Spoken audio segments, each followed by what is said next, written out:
Hello, so we'll take a look at this Sicilian encounter. It features quite a lot of typical ideas, typical mistakes. We'll have a look and try to understand how the result happened. We'll take a look. So it started with some kind of check. Of course, there is this canal variation or Moscow variation or whatever it's called, which is quite oftenly featured. But with this knight c3 move, I don't think this check makes much sense, but I guess it's possible. Knight d7, f4. So basically, this has become some kind of Grand Prix attack, with white provoking this knight to d7, which doesn't necessarily mean that it's very good or bad, but it's one of the ways to play. White has given up the bishop pair, which is kind of possible in these Grand Prix attacks. Knight f3, g6, very good way to play against this. Then both sides developed. e6, so black wants to put his knight on e7, queen e1, and knight e7, and bishop d2, and then b5.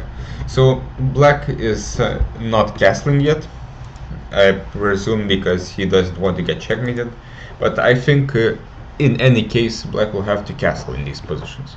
But okay, b5 is fine.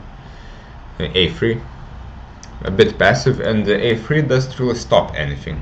White has to understand that his play is on the king side, and he has to rush with his attack as soon as possible. And here e5 is a very typical move, clearing the square on e4 for his knight. So b4 is not an issue right now. If d5 happens, now we can transpose into some kind of French structure, where white should be happy because this bishop is bad and also this bishop is bad.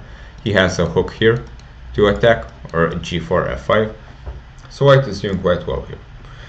Instead, a3 is a bit passive, and now b4. The general rule with b4 is that we want to play b4 to recapture of the a pawn, but playing like this is also quite well. Now, after knight e4, black made a strange positional decision to exchange this bishop for this knight, which on the surface doesn't make much sense. And also, if concretely black is trying to win a pawn, that also doesn't work out. So it's hard to understand why black would take this knight. Why not just play a5? For example, if white tries to attack something, we can now maybe take the pawn. So white has to react to this new threat.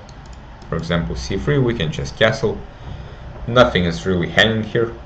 Black can continue with development, and he is a bit better since white's attack is going nowhere and black has the two bishops.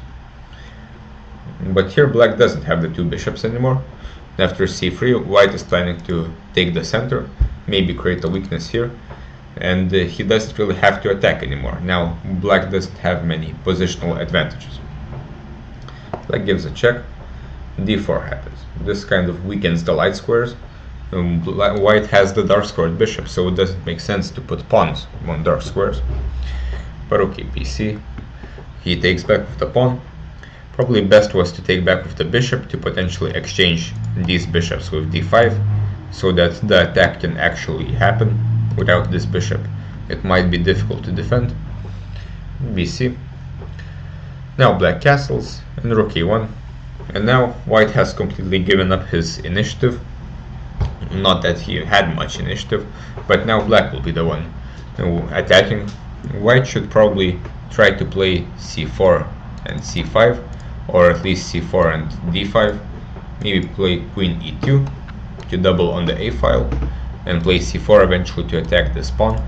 And so far this pawn isn't that dangerous, but after rook a1 is in the game, now black can just push it. And as they say, the passed pawn has to be blocked as soon as possible, because if it goes to a2, then white's pieces will be extremely passive, and they will have to deal with this pawn the whole time. Rook f8 is fine, king h1, now a4, and now black is clearly taking over. White should blockade the pawn as soon as possible, again with bishop c1, but instead e5 happened. Now black can just push even further, and with passed pawns, the further they go, the stronger they become. Now, again, it's going to a2, and it will completely pacify all of these white pieces that have to defend the a1 square. Knight f1, knight f5 happened, and this is kind of the start of black going into the wrong direction. The knight going to f5 doesn't really make much sense, since it's not really attacking any important squares. And also white can simply play g4, which is kind of in the spirit of his position anyway. He wants to attack on the king side to get some counterplay, so it doesn't make sense to lose a move and provoke g4. Instead, as mentioned, black should just push his pawn. There's no reason not to do this.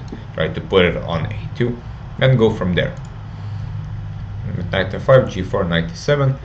Now suddenly white is the one with the initiative. He has created a few threats in a row, not giving black enough time to push his pawn. Now the knight is hanging, and here black has made a very typical mistake, queen d8, defending the knight. And this is a mistake regarding the economics of chess. What is that? Well, they say that we want to defend with the least valuable pieces and attack with the most valuable pieces.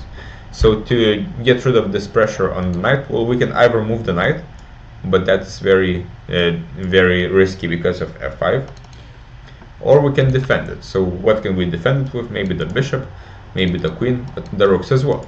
So for example, this rook already defends the pawn, so it can also be used as a passive piece by defending the knight as well. There will be no deflections like this, as they lose material. And now the queen can do something effectual. For example, go here, or now into the newly opened diagonal, maybe post up on d5 or e4 or c4, and again we can continue pushing the pawn. But now with queen d8, black is basically going to play without a queen for the foreseeable future, which is not very economic. Knight g5 happened. Now again white is making threats. h6, knight e4, threat again. Now black gets some moment to breathe, because now he has the move and white doesn't really have a huge threat for the moment, and he can take back the initiative with the queen d5. Now the knight is threatened, it's also pinned. It's a very forcing move. White has basically only one sensible way to play, which is rook a1. This of course abandons the a pawn, so if black can defend from this small attack on the king side, he will be able to just queen the pawn. For example, now he can play g5, get rid of the queen, put the knight on g6, and then hopefully push the pawn further, and black has a clear positional advantage. Of course, knight f5 is also possible, but this is a bit more complicated. The variation goes something like this, and the bishop h6, fe, and rook e3 is a nice move, blocking the pawn and also going here. And now white is the one attacking, and of course objectively the position is very unclear, but white has his fair share of chances. In the game, knight d5 happened.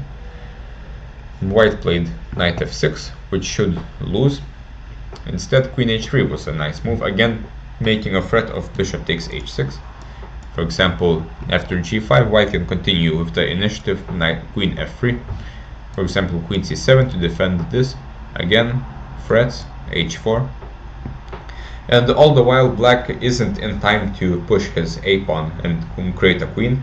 So this is how important the initiative is. Notice how black can only make defensive moves. But after knight f6, this doesn't really work, because black can take, pawn takes. And now it's important to understand that white doesn't really have a serious threat. And the only threat is bishop takes h6. This bishop is not threatened because of the pin. So black can again take the initiative by bringing more pieces, rook b2. And this even defends from this because of checkmate, queen g2. So there's not much white can do here. Now he has too many problems. He has to defend this, he has to defend the bishop, because again if he moves, this is checkmate. And if he defends like this, then the pawn will queen. And white doesn't really have much to do. Also g5 is sometimes an option to get rid of the defense of f6. Black should win quite easily here. Instead he gives this check and then goes rook b2, but this is a bit less accurate. White takes here, black takes here. Again, the position should be winning. Well, black is the one with the initiative. He also has the a lot safer king, he also has this passed pawn, which is a big asset. Queen g3 happened. Now black played this kind of strange move, queen to e4, which is hard to understand because it doesn't really create any threats. Like if we imagine black was to move again, it's not really clear what black is trying to do here. The move just seems a bit useless. Instead, black should do something that is useful. For example, defending f7 so that we could take g7. We have to understand that black is completely winning positionally, right? The only problems are short term, that this pawn is still alive and white might give some kind of checkmate. Notice this is not a fork because this will hang in the end. And the reason we don't take here is because of rook takes f7 and this fork, and then white will have some chances.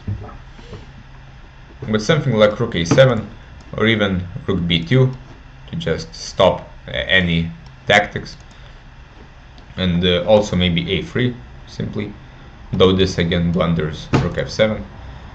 But queen e4, well, I guess it prevents this, but the move itself doesn't create any ideas. And also white had a nice tactic here with rook takes a4, with the idea being this check and rook f7, and suddenly this turns out to be a perpetual check. But of course this is quite difficult. Rook f3, queen c2, another move that is hard to understand. Again, if we ask black what's your next move, it seems that black doesn't really have any real threat, so he's completely losing the thread here. Again, to win the game we have to create a queen or at least give checkmate. It has to be one or the other. For example, this rook f1. Now we need to find f5, which is not easy, but the point is that now the rooks are completely closed on the f file, the king is safe behind this pawn, and our pawn is heading towards a1. Set queen c2 gives white another move to improve his position, and now he's the one creating threat, while our queen and rook didn't really do anything on the second rank. Now rook d1 trying to exchange some pieces, but we're losing the pawn on f7, which is a very important pawn. Here we have to understand white's threat, which is connected to the f7 square, and also that our king is completely open. And now black makes a very losing move of a3, which of course makes sense, but black has to understand that there's completely no time for this. Now white is the one creating big threats, and after a3, queen c7, black had to resign because of this. Though there were even other moves, for example queen f3 attacking the rook as well, and this queen f8 is also an issue. So there are a lot of moves that win for white after a3, but black has to understand that now we have to defend. One of the possible moves is queen e4, point being that if here, then we can give some kind of perpetual check, and otherwise the queen is just centralized. We're trying to take this pawn, hopefully move the rook. Also the rook is now defended, and at some point we might push the pawn again. The position is balanced, but anything can still happen here. But after a3, the game is completely over.